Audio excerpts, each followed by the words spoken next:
Nothing but illustrious guest, number one show at late night. Mero, who is joining us in the building?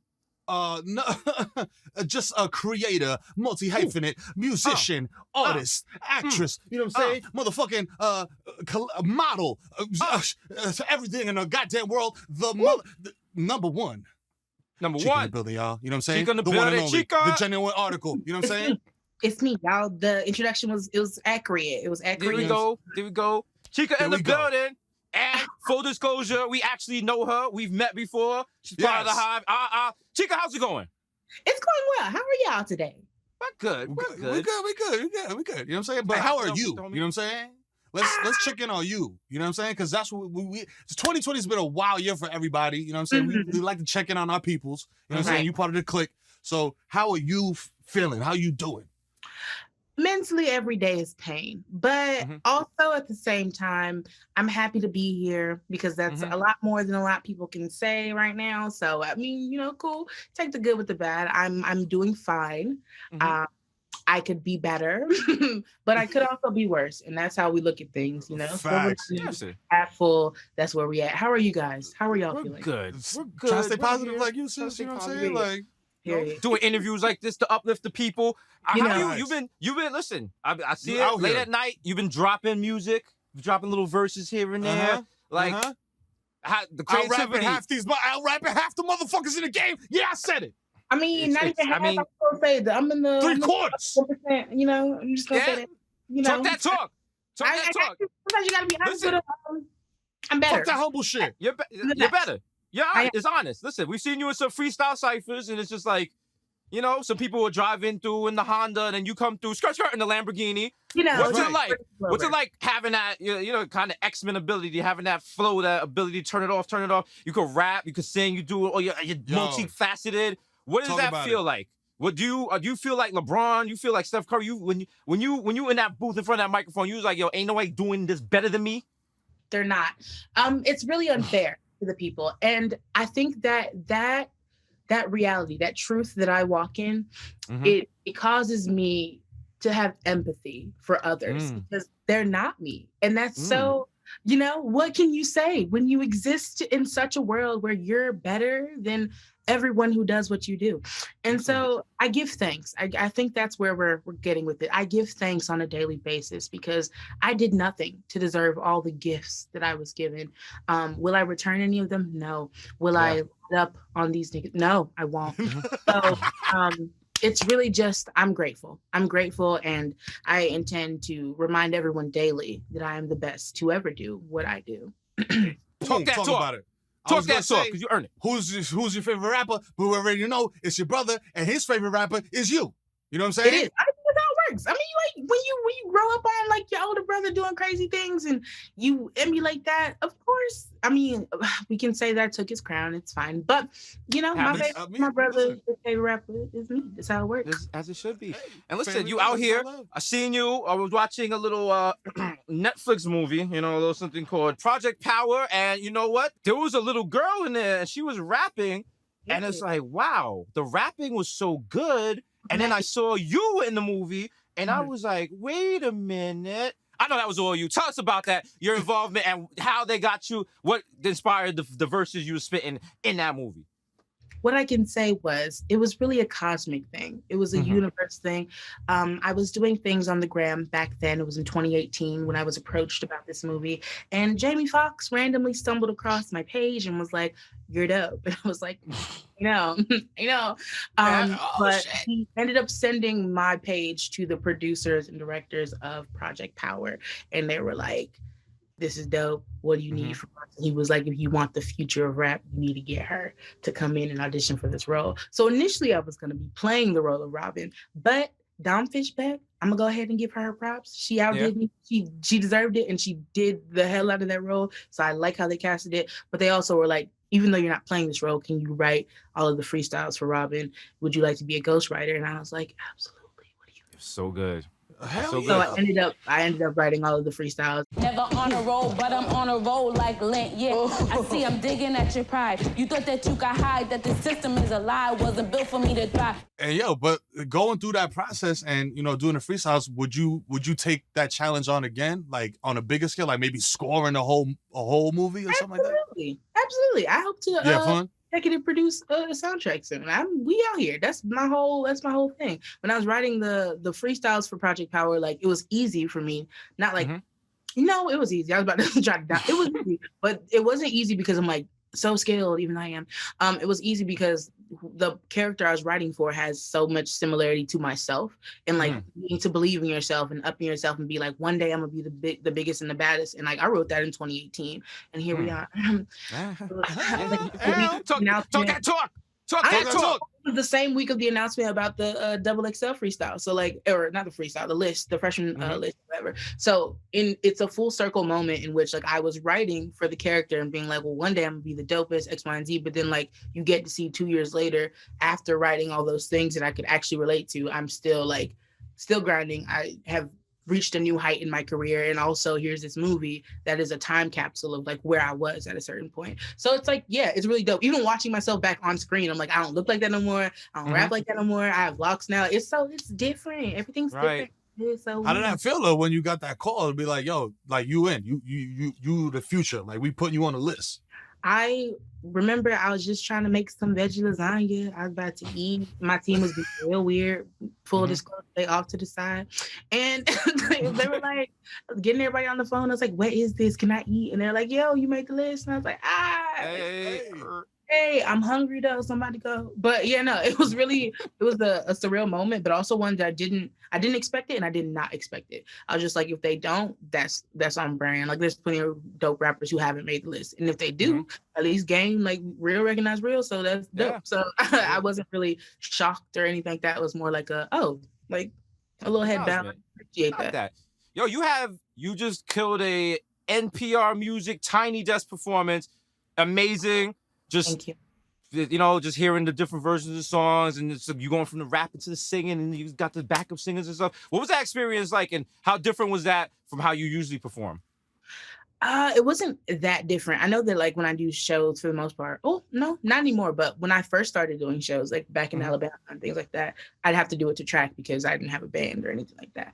But when we did Tiny Desk, I'm so accustomed to live music because I'm from Alabama. I like sound and soul and being able to like play things out, that it wasn't that different. What was cool though was that the EP wasn't out yet. And so it wasn't even like I was just doing a performance of songs that people know. Like no one in the room had heard any of those songs ever before in life besides the band and my team. And so the reactions that you're getting, I'm glad that like we got to film it, and like it's a thing that's like frozen in history, because like those were people's real reactions to hearing my EP for the first time. And the Tiny Desk dropped the same day my EP came out. So like this was filmed in February, my EP came out in March. So like it was a cool moment of me being able to actually put my money where my mouth is. Like I'm actually being able to say these words that eventually a month later people got to hear it, like the world got to hear. But in that room for the first time, it was like a listening party, and it was a listening party for a live version of my EP. So honestly, that was the best way to have done it. And it was everyone's family was in the room. My sister was there, like my team was there. It was a really cool moment. And we were in DC, and I used to frequent the streets of DC as a bird. And so it felt great. It felt really fun. And I'm glad that we have that moment. Like everyone does Tiny Desk, but like that was my first project and the first time anyone had ever heard my first project in this huge format, which is NPR Tiny Desk. So shout out to them. Appreciate that. And yo, a lot of people get nervous when it's time to do like live music, especially singing. That's what I'm saying. No. Yeah, you can tell. You just walked up in that motherfucker like, yo, everybody get ready. I'm about to kill this shit. I was being a head ass, if you will. And I enjoyed being a head ass. And it was a really fun time. It was a fun time. I can't say that. Listen, at least you know you were being a head ass. You can call yourself out. Hey, listen, self-awareness is the best kind of awareness. It comes first. It comes first. I was on full head assery that day. And love. Are you gonna do any more modeling? I mean, honestly, every time I walk out the building, like people think I'm honest. So like, I mean, you gotta get paid for it though. You know what I'm saying? The drip is stupid. I mean, yeah. always, you feel me? But no, for sure. When people approach me about like, photos and things like that, I'm like, of course, like, why would I not? But doing the Calvin Klein one like a year ago opened up a lot of doors for me, not only in like the modeling realm, but just in like fashion in general.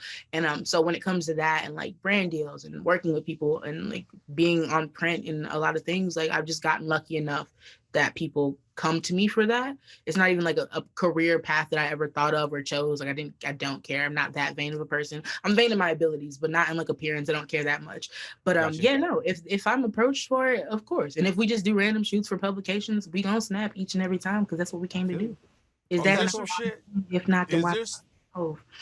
You it's like you don't got a lane. You just do whatever the fuck you want to do. I do what I'm saying. Is this exactly? You know what I'm saying? Because you do what you want when you popping. But like, if you had to like pick something that people would not expect from Chika, like, you know what I mean, that you would dabble in, what would that be?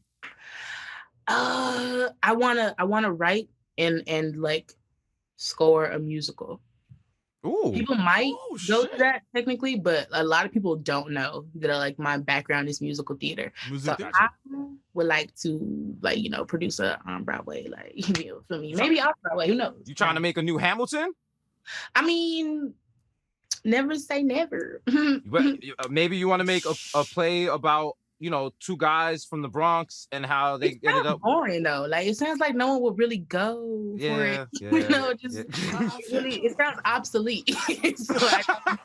But if we come up with anything else that we can help, Right. Okay, we'll work on it. We'll workshop. We're gonna table it. The first one's never written. So we'll come up with a girl from Alabama. That's what it is. That's what it is. She comes and and she's the heroine that saves us, from misery. You know what I'm saying? Bronx bums somewhere along the journey. Like, let me these two bum motherfuckers in front of the store. Let me go help their ass. We'll do that. That sounds a lot more marketable. That sounds like that's hilarious because she's at the market in Alabama, but we still have wild New York accents. We have our Timbs, and we're just y'all have to fully embody that. But I got my ear. I think that's what people are gonna want. They're gonna want to hear a story about someone from Montgomery, Alabama that isn't about slavery. So we'll do that. Speaking of that, like growing up in Alabama, who are your musical influences? Like who from Alabama? Like that's what I'm saying. Like King Cole.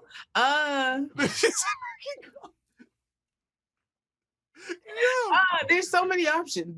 It's just such a variety. Gucci was born in Alabama, so shout out to Gucci.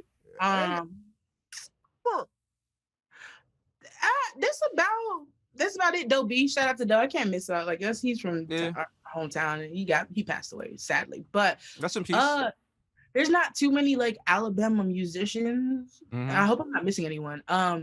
Alabama Shakes, Brittany, like she's dope as hell. But when it comes to like just in general, I think I grew up more on like Atlanta rap because we're 2 hours away. So like it really is. There are cousins. There are equally ratchet, a little more ratchet cousins. So I grew up on like Southern rap that wasn't necessarily Alabama centric. It was like the Andres and like the all that. Like that's where we were at.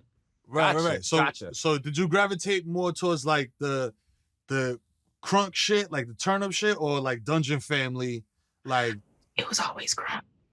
Always crunk? It was Atlanta snap music. It was like, that same old shit, like, little crime mob. Here though, like if we went to like skating rinks and shit like that, like of course they're gonna play those songs. Right, of course. They're not really trying to play too much underground, but like I mean, when it came to just like the music that did flood through Alabama, it was more so that anyway. Like that's what you want to hear on the radio. That's what people were turning up to. So it was crunk shit mainly. What was your favorite turn up crunk song that you was like, yo, if you even heard it right now, you're gonna lose it? Damn, I was playing one yesterday. Or actually it was like 3 days ago before I deleted my Twitter. What was it? It's they play it at all the You Gotta Help Me, You Got To. They play it at every fucking probate. Hold on. The Pastor Troy shit? Down for my niggas. Down for my niggas. Fuck them other niggas. I'm down for my niggas. It's another one, and it's like mainly centered around snapping. I can't remember, but they play them hand in hand. Like they literally, it's a switch. It's like a flip. It's such a southern ass like mix that I'm remembering. And I'm remember after this interview and be so pissed. But it's literally like the anthem of any southern nigga. They play it every event, every event. Oh shit. Weddings, funerals, bar mitzvahs. It's at every event. I'm gonna remember it. Don't even worry Gotta about let it. us know, because now it's like an earworm in my head. I'm trying to think. It's not Back That Ass Up. That's everybody's song. Back That Ass Up. Back That Ass Up is the southern version of New York's Juicy. Like, that's not even like they play that everywhere. Everybody's now. rushing the floor. Shout out to my man Joe. He's from New Orleans, and he's like, fam, if you play that song Don't at do it. any function in New Orleans, you're gonna cause a riot. And make Like, sure there's no children in the room because they will get trampled. they will get will. trampled. They will, right? Facts. We won't care because it's gonna be fuck them kids. Do you hear No. what I'm just playing? Fuck them You hear kids. what Hit the I'm dance doing? floor.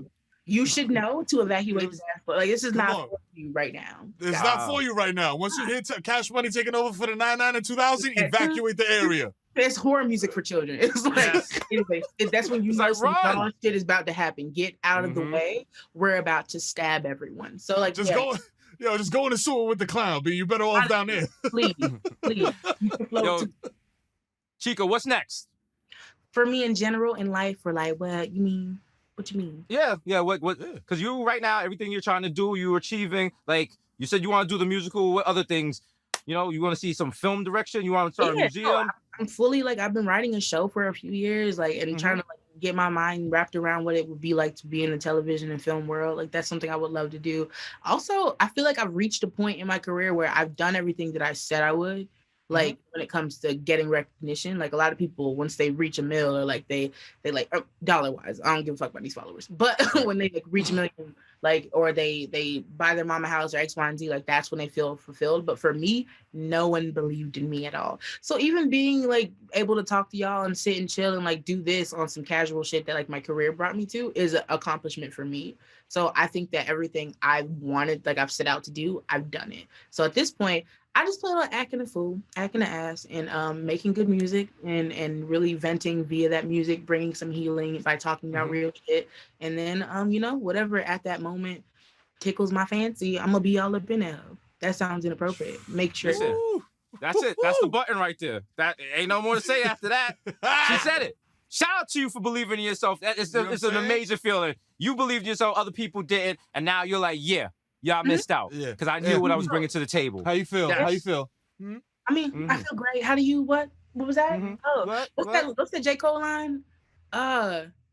They looking at me like, damn, never knew that you would be rich. Well, you should have asked. It's from Land of the Snakes. Great song. Shout Hey, out. shout out to Cole. Anyway, Shout out that's to how I Demons. feel. Like, you should have asked. You ain't know I was gonna pop off. You should have asked me when I was like 2. I should have. You would have had So, years. You would have known. You would have Yo, known. give it up for the homie. Chica out here dominating You know what I'm everything, saying? you know what I'm saying? Spitting on stuff. You know how it goes. Chica, everybody that comes on our show is an illustrious guest and gets a neon sign. What would you like your neon sign to say?